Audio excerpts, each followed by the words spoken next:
গৌরবঙ্গ বিশ্ববিদ্যালয় ক্যাম্পাসে ছাত্রীকে ছুরির কোপ। বিশ্ববিদ্যালয়ে চলাকালীন এক ছাত্রী গলা কেটে নিজে আত্মহত্যার চেষ্টা করল এক যুবক। দুজনকে রক্তাক্ত অবস্থায় উদ্ধার করে নিয়ে আসা হয়েছে মালদা মেডিকেল কলেজ হাসপাতালে।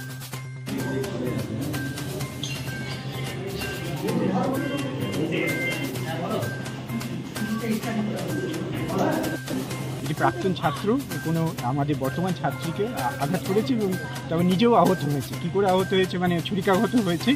এবং আমরা এই মুহূর্তে আমরা টাইম টু টাইম সবারই সাথে পুলিশ প্রশাসন সব ওদেরকে ছাত্রছাত্রী দুজনকেই হসপিটালে নিয়ে যাওয়া হয়েছে।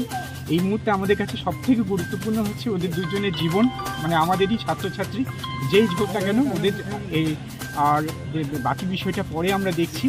মানে খুবই আর্জেন্ট সিচুয়েশনের মধ্যে আমরা আছি, আমাদের শিক্ষক আছেন, সবাই আছেন। দেখুন, হঠাৎ করে ঘটে যাওয়া দুর্ঘটনা এখন আমরা সেই মতো অবস্থায় নেই। আমরা প্রাথমিকভাবে চাইছি যে তাদের জীবনটা আগে জীবন সংশয়টা থেকে বেরিয়ে আসুক, তারপর আমাদের আলোচনা করার সময় অনেক থাকবে, আমরা নিশ্চয়ই কথা বলবো সবারই সাথে। ছেলেটির হাতে কি ছিল?